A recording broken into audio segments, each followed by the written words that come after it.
Allah pemberi. Jadi kalau kamu juga ikut-ikutan, bukan jadi orang yang senang menerima, tapi jadi orang yang senang memberi, maka Allah Subhanahu wa taala akan alirkan kepadamu rezeki-rezeki yang bahkan dari arah-arah yang tidak disangka-sangka. Saudaraku sekalian yang saya muliakan, Hubabah Maryam pernah bilang, Halimah jangan takut ngasih. Nak, jangan takut ngasih.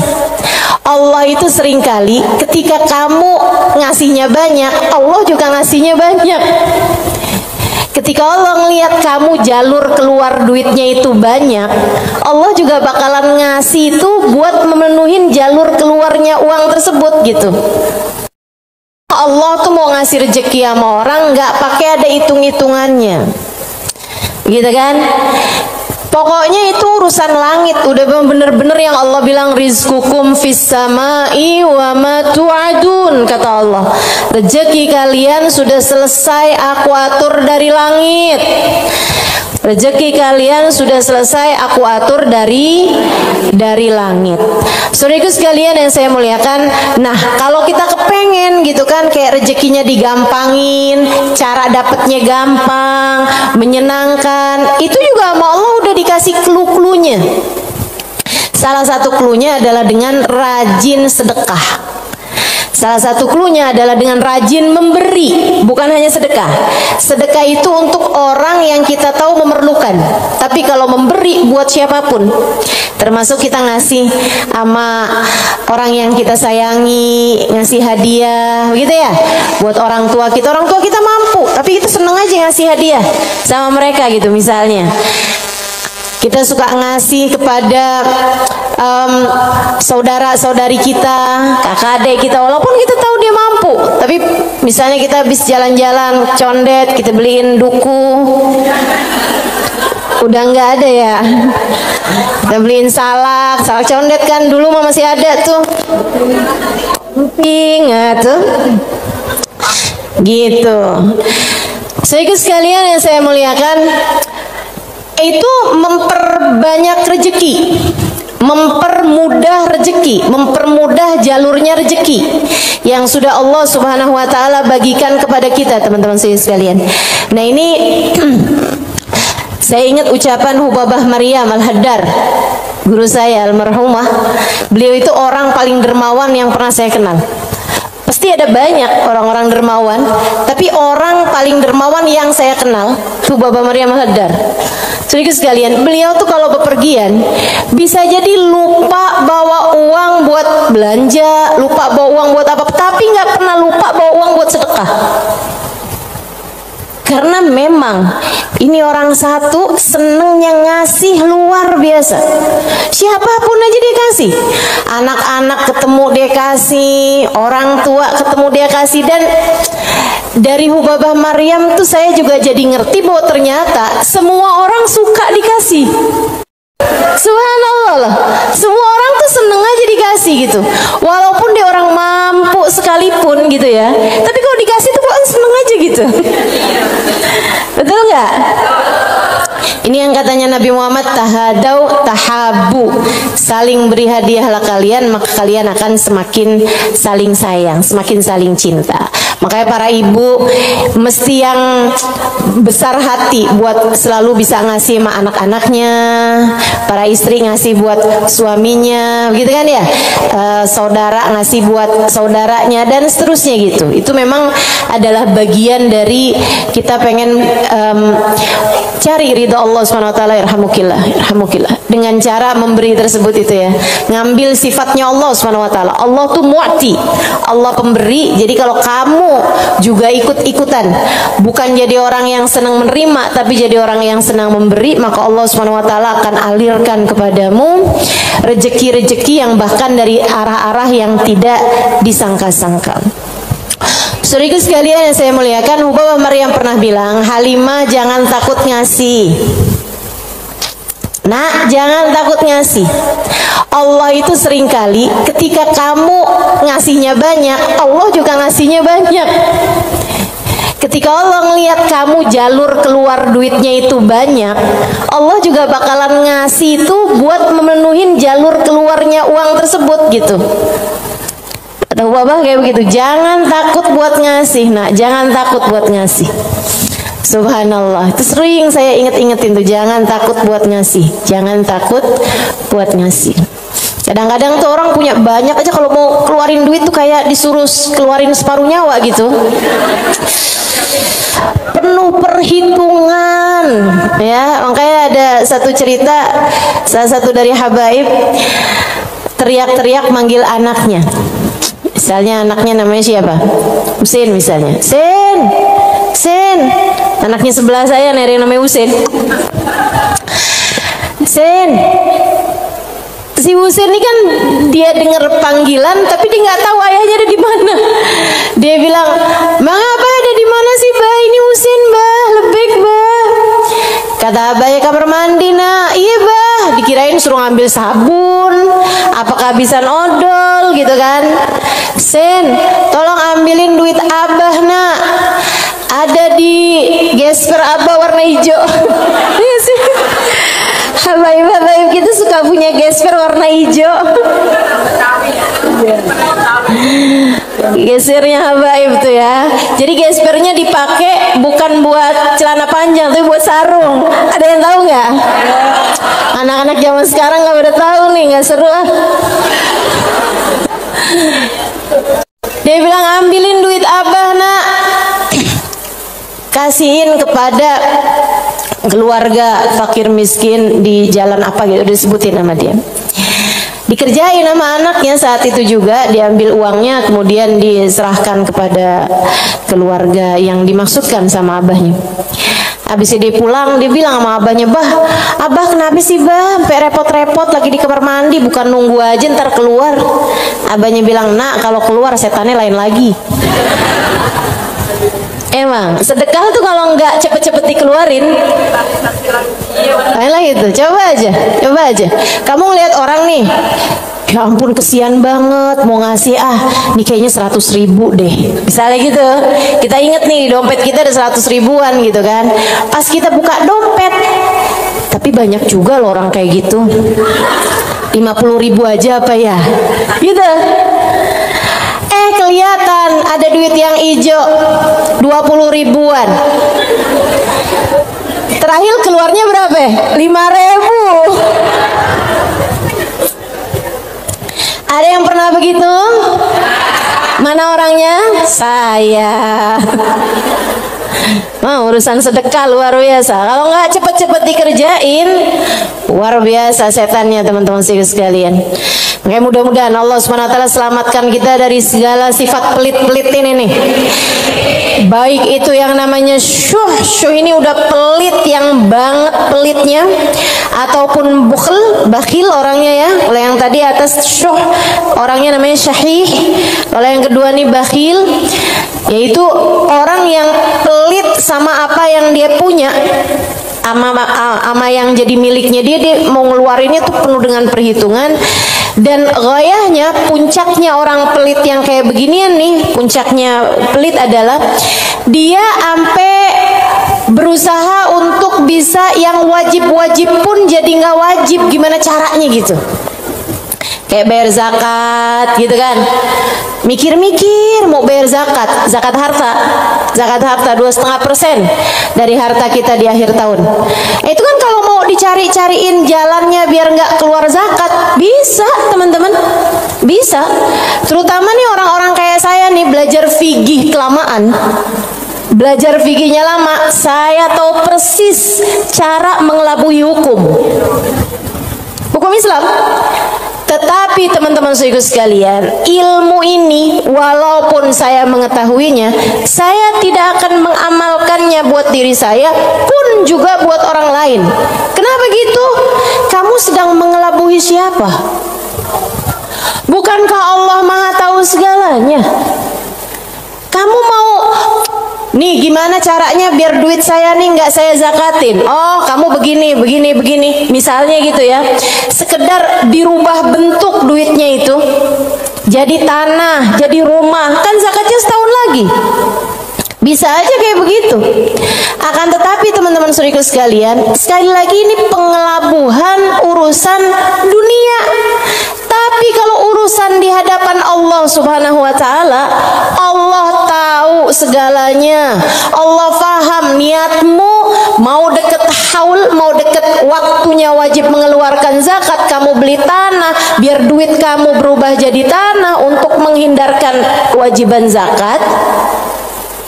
Allah paham betul urusan apa yang ada di dalam hatimu itu. Jadi janganlah sok-sokan cari-cari. Mungkin ada pendapat lain yang bikin ini jadi nggak wajib, misalnya gitu kan? Ada aja, bisa aja teman-teman saudara sekalian. Orang yang belajar fikih bertahun-tahun itu akan ngerti caranya hal-hal yang seperti itu. Tapi tentu saja kita tidak akan mengamalkannya, sebab yang kita cari bukanlah pandangan manusia, yang kita cari bukanlah hukum dunia, akan tetapi yang kita cari adalah yang di sisi Allah Subhanahu wa ta'ala. Saya jadi ingat sama Syaiban. Ini yang dianggap sama Imam Syafi'i sebagai salah satu guru-gurunya Imam Syafi'i.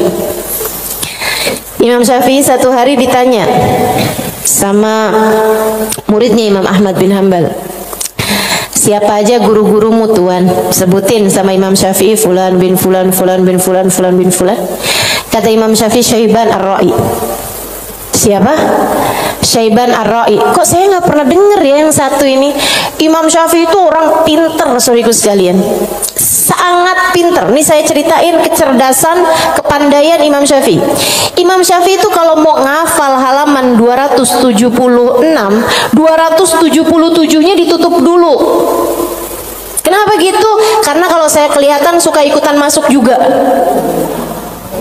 Kecerdasan jenis apa itu coba? Ini kayaknya udah tingkat langit ketujuh nih cerdasnya nih. Itu bisa-bisanya gitu. Saya kalau mau ngafalin halaman misalnya 276, saya baca berulang-ulang, itu pun juga masih belum apal-apal gitu kan. Besokannya lagi saya ulang lagi, besokannya lagi saya ulang lagi juga gitu. Karena kalau nggak diulang-ulang ntar kayak suka gampang lupa nggak sih? Saudaraku sekalian yang saya muliakan, ini buat ibu-ibu sih kayaknya nggak relate deh. Kita nih kadang-kadang baca surat Al-Kafirun aja bu, ujungnya nggak ke bawah-bawah. Bismillahirrahmanirrahim. Qul ya ayyuhal kafirun la a'budu ma ta'budun wa la antum a'biduna ma a'bud wa la ana a'budu ma abattum wa la antum a'biduna ma a'bud wa la ana a'budu ma abattum wa la antum. Mana dia nih ujungnya nggak kena-kena. Imam Syafi'i hafal Quran di usia 7 tahun seperti kita hafal surat Al-Fatihah sekarang. Kita hafal surat Al-Fatihah kan nggak kebalik-balik tuh. Apal aja biar sambil goreng, sambil apa aja yang namanya Fatihah mah nggak pernah keliru ya bu ya. Nah itu Imam Syafi'i hafal Al-Quran 30 juz kayak kita hafal surat Al-Fatihah sekarang. Itu disampaikan oleh guru kami Sayyidil Habib Umar bin Hafid. Teman-teman sekalian, gimana enggak tuh Imam Syafi'i itu belajarnya kayak gitu tuh modelannya tuh. Dulu Imam Syafi'i itu orang sangat nggak punya teman-teman. Imam Syafi'i itu duduk di majelisnya Imam Malik. Itu beliau pertama hadir duduknya di luar aja, nggak dicatat, dengerin aja. Karena nggak istilah katanya nggak ikutan bayar sekolahnya, jadi dia di luar gitu kan. Satu waktu habis selesai murid-murid pada keluar, gurunya nih ngeliatin si anak ini dipanggil sama gurunya gitu. Terus tanyain, belum Imam Malik ini ya, gurunya yang masih awal, masih dasar. Tanyain gitu, "Nak, tadi apa yang saya terangkan?" Dia bisa ngulangin semua yang diterangin sama gurunya 100%. Habis itu gurunya bilang, "Nak, kenapa kamu nggak duduk di kelas saya?" Dia bilang, "Karena saya nggak ikutan bayaran." "Nggak apa-apa, duduklah nak di kelas saya akan berbangga dengan kamu bisa duduk di kelas saya." Udah tuh Imam Syafi'i. Kalau mau ngafalin halaman sebelah, halaman yang sesudahnya tuh ditutup dulu sama beliau, karena gampang banget masuk, asal kelihatan kelebetan udah langsung masuk. kecerdasan yang luar biasa, teman-teman saudaraku sekalian yang saya muliakan. Nah, ini satu waktu ditanya sama muridnya Imam Ahmad bin Hambal, guru-gurumu siapa aja Tuan? Sampein si ini. Kenal, rata-rata Imam Ahmad bin Hambal kenal, mereka adalah ulama-ulama pada masa tersebut gitu, yang disebut sama Imam Syafi'i, Syaiban Ar-Ra'i. Baru nggak kenal. Siapa tuh Syaiban Ar-Ra'i? Ra'i dia bilang, kata Imam Syafi'i, tukang gembala kambing. Penasaran, pengen dong kenal. Oh iya, nanti saya akan ajak kamu. Satu hari diajak nih sama Imam Syafi'i, Imam Ahmad bin Hambal diajakin pergi ke tempatnya Syaiban Ar-Ra'i. Di mana diajakinnya? Di tempat gembalaan kambing. Sambilan tuh kambing digembala, Syaiban sholat. Kambingnya makan rumput, dianya sholat. Habis saya sholat, di Imam Syafi'i sama Imam Ahmad bin Hambal duduk di situ. Assalamualaikum warahmatullahi wabarakatuh Syaiban. Waalaikumsalam warahmatullahi wabarakatuh. Syaiban, saya nih datang kemari nih, katanya Imam Ahmad bin Hambal, karena Imam Syafi'i waktu saya tanya salah satu gurunya, dia menyebutkan dirimu wahai Syaiban. Emang Syafi'i ini ada-ada aja. Tawadu kan, bukan yang ya gitulah saya.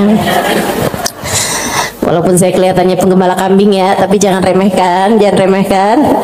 Saya gurunya Imam Syafi'i, enggak gitu. Dia bilang, Imam Syafi'i ini emang ada-ada aja. Bagaimana mungkin penggembala kambing seperti saya jadi gurunya Imam Syafi'i? Kata Imam Syafi'i, Syaiban, saya datang kemari ini mau bertanya beberapa permasalahan. Oh iya, boleh. Apa pertanyaanmu? Yang pertama, kami mau tanya kepadamu urusan sholat. Kalau kamu nih ngerjain sholat, terus kamu lupa Syaiban, ini udah 2 rakaat apa baru 1 rakaat ya? Apa yang harus kamu lakukan wahai Syaiban? Syaiban jawab, ala madhabina au ala madhabikum. Sesuai madhab kalian atau sesuai madhab saya? Oh, Syaiban punya madhab, maaf, Syaiban punya madhab. Katanya Imam Syafi'i, memang ada 2 madhab nih dalam masalah ini? Iya, tentu saja.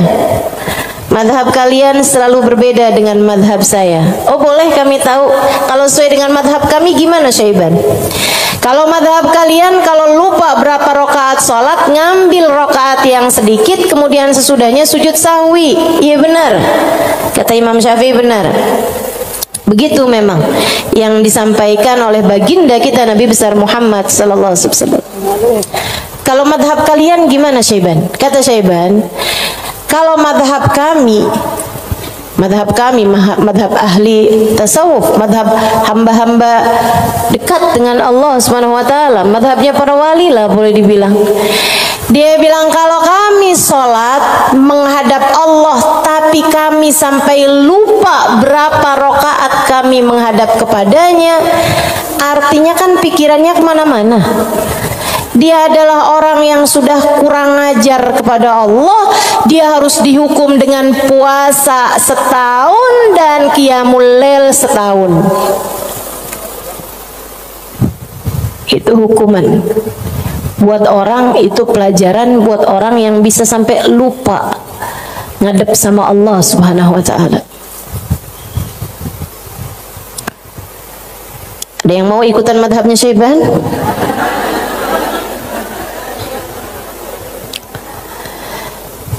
Oke. Imam Ahmad bin Hambal dia mikir, pantesan nih orang jadi gurunya Imam Syafi'i. Nggak salah. Dia bilang, pertanyaan yang kedua wahai Syaiban, ini saya mau nanya urusan zakat. Baik. Ini kan kamu kan punya banyak kambing nih Syaiban nih, yang kamu gembalakan nih kambing-kambing mau bukan? Iya, kambing saya, kata Syaiban. Ada kayak berapa ekor lah kambingnya. Dia bilang, berapa zakatnya kambingmu ini wahai Syaiban? Syaiban kembali nanya, ala madhabina am ala madhabikum? Madhab saya apa madhab kalian? Dia bilang emang ada dua madhab juga nih dalam urusan zakat ini nih. Iya, selalu ada opini-opini, pemahaman-pemahaman dalam urusan agama. Dan teman-teman, agama Islam ini satu-satunya agama yang memperbolehkan kamu untuk, bahkan menyuruh kamu untuk selalu berpikir. Agama yang paling natural, agama yang sesuai sama pola pikir manusia. Kamu harus berpikir biar selamat dari api neraka. Kamu harus berpikir, gitu kan? Bahkan Allah ketika menceritakan tentang orang-orang ahli neraka, lahum qulubun la yafqahuna biha, kata Allah. Mereka punya hati, punya pikiran, tapi nggak dipakai mikir. Akhirnya jadi ahli neraka. Orang selalu aja tuh fa'tabiru ya ulil albab, gitu kan. Maka ambillah pelajaran dari sini wahai yang berpikir. Disuruh berpikir. Kita ini dalam Islam ini disuruh berpikir, nggak boleh kayak yang ya udah ini doktrinnya agama, udah ikut aja, nggak bisa. Islam ini adalah agama yang selalu memerintahkan kamu buat berpikir. Makanya Syaiban kepikiran tuh jawaban-jawaban yang tidak sesuai dengan konteks fikih, tapi tidak salah. Teman-teman, ya orang yang lupa rokaat kemudian dia merasa bahwa dirinya adalah seorang yang kurang ajar sama Allah Subhanahu wa taala karena menghadap Allah, tapi kepikirannya gelambiar kemana-mana. Kalau dia kemudian menghukum dirinya sendiri dengan puasa sepanjang tahunnya, itu tentu adalah sesuatu hal yang luar biasa tingginya gitu. Seseorang yang sudah mencapai tingkat spiritualitas yang sangat-sangat berkelas. Ditanya nih urusan zakat nih, berapa zakatnya wahai Syaiban? Katanya Syaiban, ala madhabina am ala madhabikum? Sesuai dengan madhab kalian apa sesuai dengan madhab saya? Kalau madhab kami gimana Syaiban? Orang kan buat tahu kan mesti tahu perbandingannya. Oh, kalau madhab kalian 40 ekor kambing, 1 ekor kambing, 121, 2 ekor kambing, selanjutnya setiap 100, 1 ekor kambing. Iya benar. Kayak gitu tuh. Zakatnya kambing menurut Islam sesuai dengan apa yang sudah diajarkan baginda kita Nabi besar Muhammad. 40 1 ekor kambing, 121 2 ekor kambing, selanjutnya setiap 100 1 ekor kambing. Jadi kalau kamu punya 900 ekor kambing berarti 9 ekor gitu. Kalau menurut madhab kalian gimana wahai Syaiban? Syaiban kemudian menjawab, kalau madhab kami, saya ini budaknya Allah. Innama ana abd, saya ini adalah budaknya Allah. Dan seorang budak tidak memiliki harta, sebab semua harta budak adalah harta majikannya. Dan itu benar, harta budak adalah harta majikannya. Jadi kambing-kambing saya ini ya udah terserah Allah aja. Kalau diperlukan saya kasih, kalau nggak diperlukan nggak saya kasih. Kalau kemudian misalnya nih punya kambing 20 gitu kan, tapi nih lagi ada orang mau ngawinin nih, perlu 3 ekor kambing, ya udah keluarin 3 ekor kambing. Saya nggak pernah merasa memiliki kambing-kambing saya. Berapapun yang diperlukan akan saya keluarkan, sebab bukan milik saya, semua hanyalah milik Tuan saya. Saya hanyalah budak, yang saya miliki adalah miliknya Tuan saya. Tuh, hamba berkelas. Makanya mereka tuh ngeluarin duit sebanyak apapun nggak pernah merasa berat. Kenapa? Ngerasanya cuma dititipin doang, nggak pernah ngerasa itu adalah milik dia gitu. Ngerasanya cuma dititipin doang. Makanya sedekahnya gede-gede teman-teman, berjuang dengan hartanya tuh besar-besar. Dan saya ketemu orang-orang semacam itu, punya duit berapa dikeluarin segitu-gitunya tuh. Itu ketemu orang-orang yang seperti itu gitu. Masya Allah, Masya Allah. Mudah-mudahan Allah angkat kepelitan dalam diri kita, insya Allah. Semoga Allah angkat sifat bukhl dalam diri kita, sifat syuh dalam diri kita ini. Amin ya rabbal alamin. Wa amma man bakhila bil infaq fi wujuhil khairat. Adapun orang-orang yang pelit dalam menafkahkan hartanya pada jalan-jalan kebaikan, wa taraikir kurubat, dan arah-arah gurubat, arah-arah ibadah. Maksudnya kalau disuruh keluarin hartanya buat yang lain misalnya gitu ya, dia ngawinin anaknya, waduh jor-joran tuh. Tapi kalau giliran suruh nyumbang, itulah ya, dia punya hartanya banyak nih. Kalau misalnya duitnya itu mau dipakai buat bikinin pesta, bahkan sekedar pesta ulang tahun yang tiap tahun tuh keulang, gitu ya, itu dia akan kerjain gitu kan. Oh, ulang tahun ulang tahun perkawinan ulang tahun anaknya, ulang tahun cucunya, dia keluarin hartanya gampang banget gitu. Tapi giliran bikin maulid dong, ini kan lagi bulan maulid, udah banyak kok yang bikin maulid.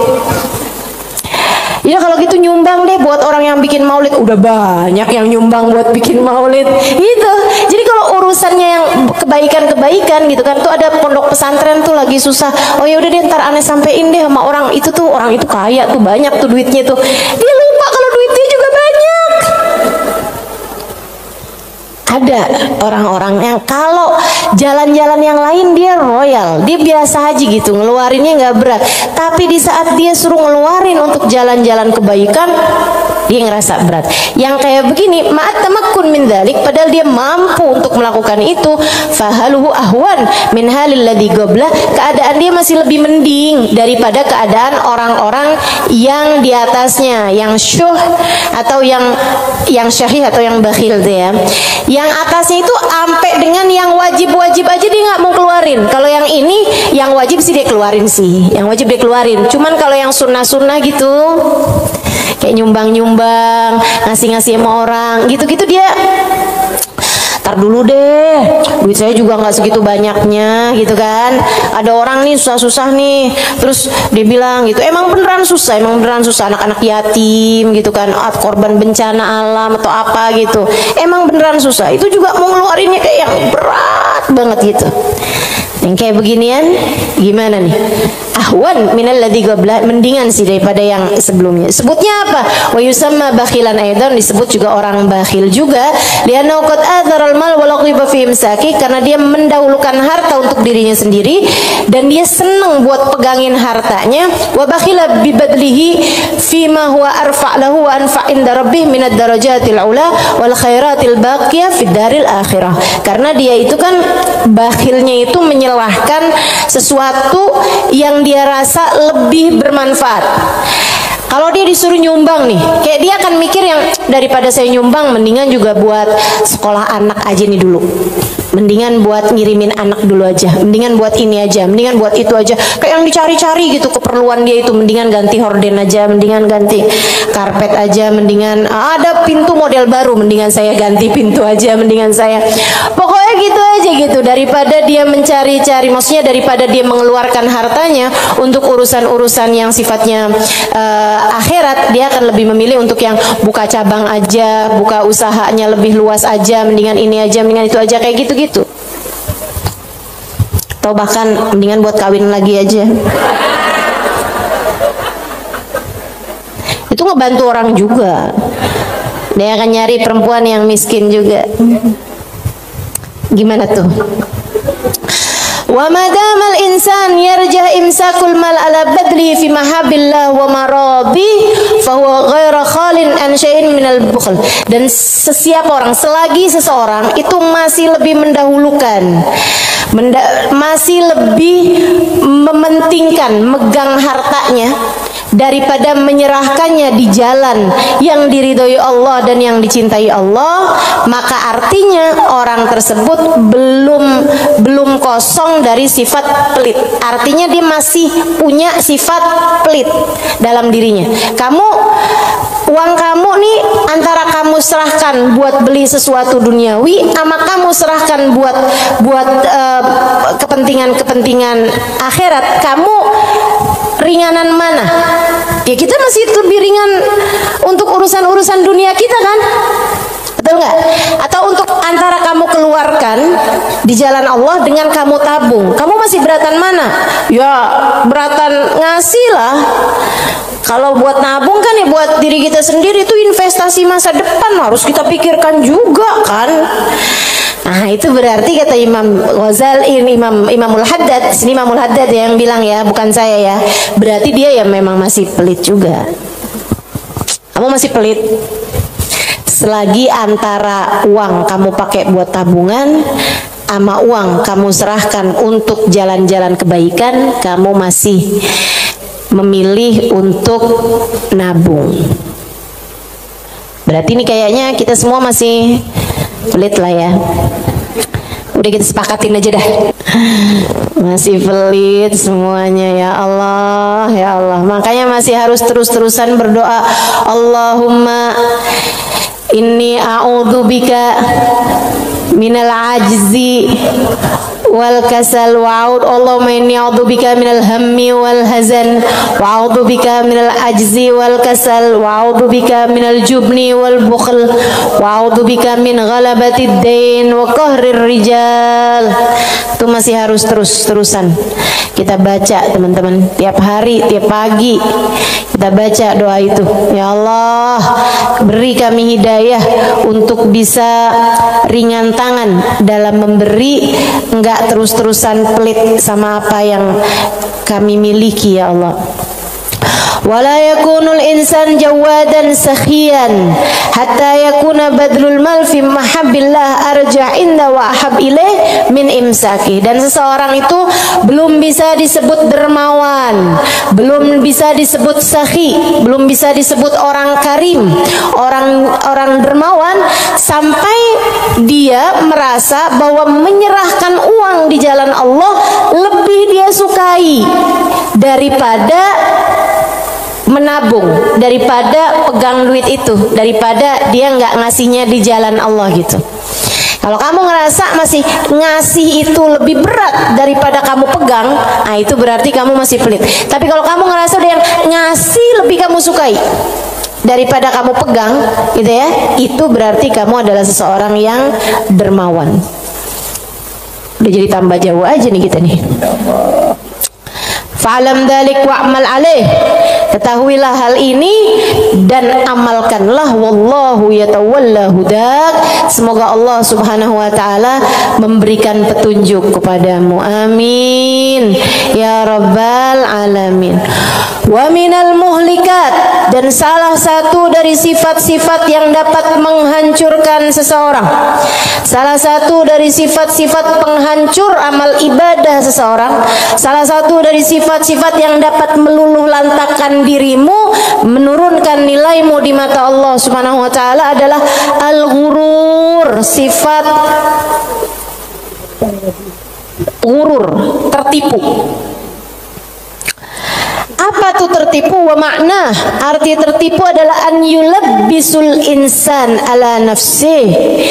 Dia bikin samar kepada dirinya sendiri, wa yuriyahal umur ala khilafi ma hiya alaih.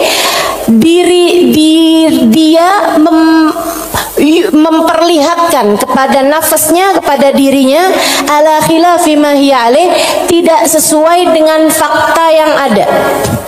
Wadhalik lidu'fi basiratihi 'ala din, dan yang seperti ini adalah karena lemahnya pemahamannya, basirahnya. Basirah itu pandangan hati, lemahnya pandangan hati dia fiddin, dalam urusan agama, wa qillati ma'rifatihi bihaqaiqi, dan sedikitnya pengetahuan dia dengan hakikat-hakikatnya agama, walijahli li afatil a'mal wa mawaqa'id syaitan, dan karena yarhamukillah banyak bener sih, ada gak? Walijahlihi, dan karena ketidakfahaman dia biafatil a'mal, dengan penyakit-penyakitnya amal, wa makaid syaitan, dan tipu dayanya syaitan, wali ghalabati hawa nafs alaih, dan karena menangnya hawa nafsu menghadapi dia, wa rukunihi ila amaniha wa khuda'iha, dan karena tenangnya dia dengan angan-angannya dirinya sendiri serta tipu dayanya dirinya sendiri. Waqad qala Allah Ta'ala, dan Allah Subhanahu wa taala telah menyampaikan muhadziran li ibadihi minal ghurur, memberi peringatan kepada hamba-hambanya tentang bahayanya ketertipuan ini. Kata Allah Subhanahu wa taala, ya ayyuhan nas inna wa'dallahi haq, wahai sekalian manusia, sesungguhnya janji Allah itu benar. Fala taghurrannakumul hayatud dunya, janganlah kehidupan dunia menipu kalian. Wala taghurrannakum wala yaghurrannakum billahil ghurur, dan janganlah ghurur, tipu daya, menipu kalian dari Allah Subhanahu wa taala. Wa qala ta'ala fi wasfi ba'dil mughtarrin, dan Allah Subhanahu wa taala telah mensifati sifatnya orang-orang yang tertipu dengan firman Allah Subhanahu wa taala dalam akhir surat Al-Kahfi, alladzina dhalla sa'yuhum fil hayatid dunya wa hum yahsabuna annahum yuhsinuna sun'a. Mereka adalah orang-orang yang sesat jalan mereka di dunia, akan tetapi mereka menyangka bahwasanya mereka telah berbuat banyak kebaikan-kebaikan dunia. Banyak banget nih. Nanti Imam Ghazali, Imam Al-Haddad akan menerangkan tentang mereka-mereka ini. Wa qala ta'ala, dan Allah Subhanahu wa taala juga menyampaikan, walakinnakum fatantum anfusakum wa tarabbastum wartabtum wa gharratkumul amani hatta jaa amrullah wa gharrakum billahil ghurur. Ini ayat sebelumnya sangat indah sekali nih teman-teman. Sebentar saya akan bukakan. Kata Allah Subhanahu wa taala, walakinnakum fatantum anfusakum, akan tetapi kalian telah menipu diri-diri kalian sendiri, wa tarabbastum, dan kalian menunda-nunda, wartabtum, dan kalian merasa ragu, wa gharratkumul amani, dan kalian tertipu dengan angan-angan kalian sendiri, hatta jaa amrullah, sampai datang ajal menjemput kalian, wa gharrakum billahil ghurur, dan kalian telah tertipu, dan tipu daya telah menipu kalian dari Allah Subhanahu wa taala. Al-Hadid ayat 14. Al-Hadid ayat 14.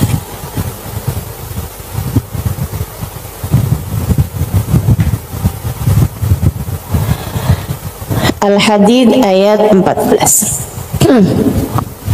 Nih. Ini serem sih. Saya mau baca ayat ini nih, pas baca Quran pas nyampe ayat-ayat ini. Ya Allah, ngerinya. Saya bacain ya.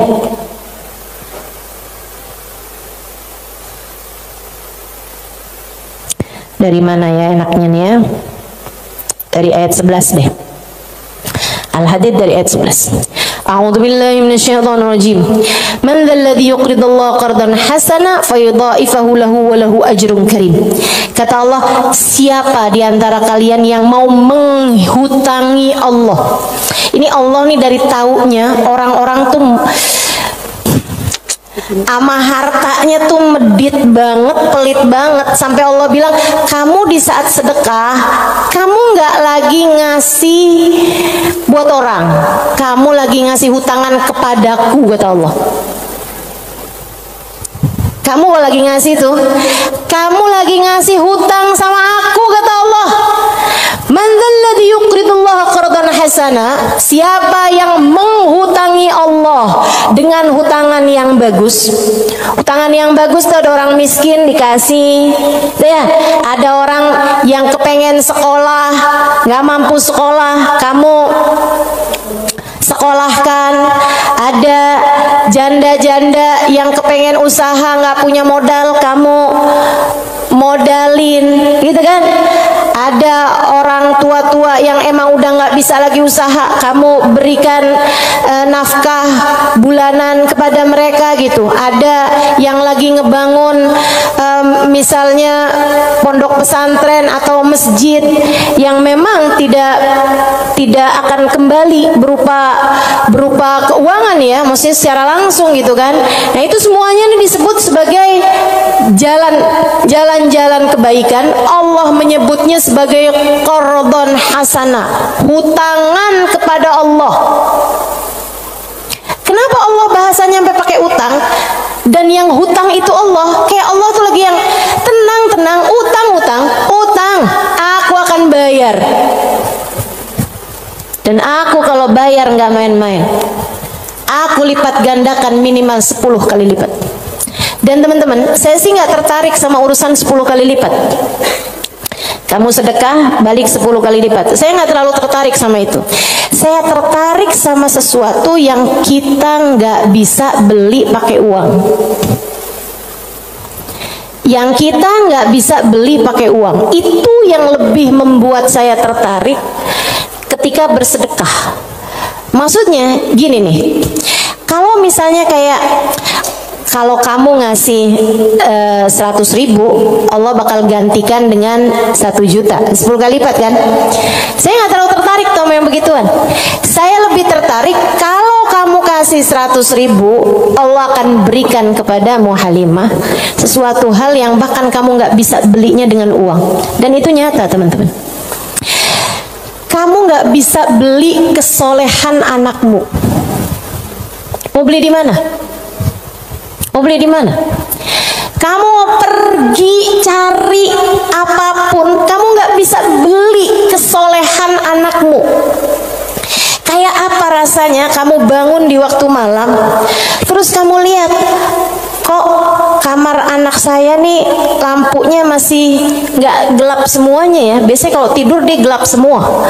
Kamu buka pelan-pelan kamar anakmu karena memang kamu udah bilang sama anakmu untuk kalau tidur jangan dikunci misalnya gitu. Kamu buka kamar anakmu dan di sanalah kamu lihat di jam 2 malam, jam 3 malam dia sedang bersimpuh di atas sejadahnya. Kamu bisa beli di mana hal kayak begituan? Saudariku sekalian yang saya muliakan, kamu punya anak-anak hatinya baik-baik, bahkan kamu punya suami hatinya menyayangi kamu dengan tulus, bisa beli di mana? Kamu memutuskan untuk pakai skincare, pasang filler, kamu udah sulam alis, sulam bibir, kamu bahkan mungkin oplas, nambahin tingginya hidung, belum tentu bikin hati suamimu sayang padamu, betul?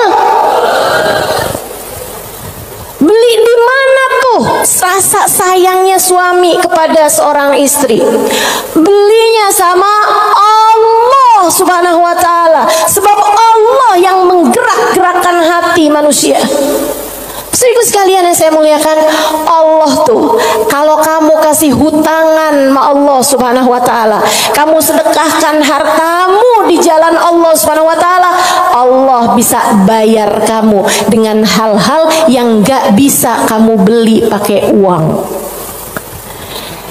Keberkahan kehidupan, kesolehan hati anak-anak, rasa sayang, rasa cinta di hati suamimu kepadamu, hati yang damai, kehidupan yang tenang, hati yang bahagia dalam taat pada Allah Subhanahu wa ta'ala, bahkan hidayah, inayah, taufik dalam dirimu. Teman-teman saudaraku sekalian, gimana caranya mau beli? Kamu bisa bangun di waktu malam, kemudian 2 rakaat, 4 rakaat, 6 rakaat, kamu mengerjakan ibadah pada Allah. Kemudian kamu beristighfar, kemudian kamu berdoa, kemudian kamu menyebut-nyebut namanya. Kenikmatan yang kayak begituan kamu nggak bisa beli pakai uang.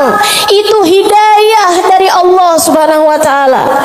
Suamimu nggak mau sholat kecuali dengan berjamaah, itu hidayah dari Allah Subhanahu wa ta'ala. Yang beginian nih hidayah-hidayah menuju kepada surga Allah Subhanahu wa ta'ala, hati lapang, hidup bahagia, hati tenang, nggak bisa dibayar pakai uang. Gak bisa dibayar pakai uang. Dibayarnya pakai apa? Yang bisa mengerjakan adalah Allah. Maka hutangi melayani Allah, Allah bisa membayarnya dengan itu semua. Karenanya saya sampaikan teman-teman, saya nggak tertarik sama yang kalau kamu sedekah balik 10 kali lipat. Kalau kamu keluarin, kamu jual motor, kamu kasih sedekah, kamu dapat Avanza. Enggak, saya nggak tertarik, mohon maaf. Bukan karena saya nggak tertarik sama pemberian Allah, tapi pemberian Allah yang masih bisa dibeli dengan uang, itu adalah pemberian-pemberian yang tidak berkelas. Allah bahkan memberinya kepada orang paling kafir di atas muka bumi sekalipun. Tapi kesolehan hati anak-anakmu, kesolehan hati suamimu, kesolehan dirimu sendiri, Allah kasih hidayah buat kamu bangun di waktu malam membaca beberapa ayat Al-Quran. Allah kasih kamu bangun di waktu malam, kamu menengadahkan tangan berdoa kepada Allah SWT. Saat itu Allah, setiap kali kamu memanggil ya Allah, ya Allah, ya Allah, Allah menjawab labbaik ya abdi was'adaik, labbaik wahai hambaku, apa yang kamu mau, apa yang kamu mau, minta apa yang kamu mau. Ampuni dosa-dosa saya ya Allah. Allah bilang labbaik hambaku, aku ampuni dosa-dosamu. Mudahkan saya berbuat kebaikan ya Allah, labbaik hambaku, labbaik hambaku. Aku akan memudahkanmu berbuat kebaikan. Kasih saya ilmu yang manfaat ya Allah, labbaik hambaku. Aku akan beri padamu ilmu yang manfaat. Saudariku sekalian yang saya muliakan, yang ini nih tidak akan Allah berikan kecuali kepada hamba-hambanya yang Dia cintai.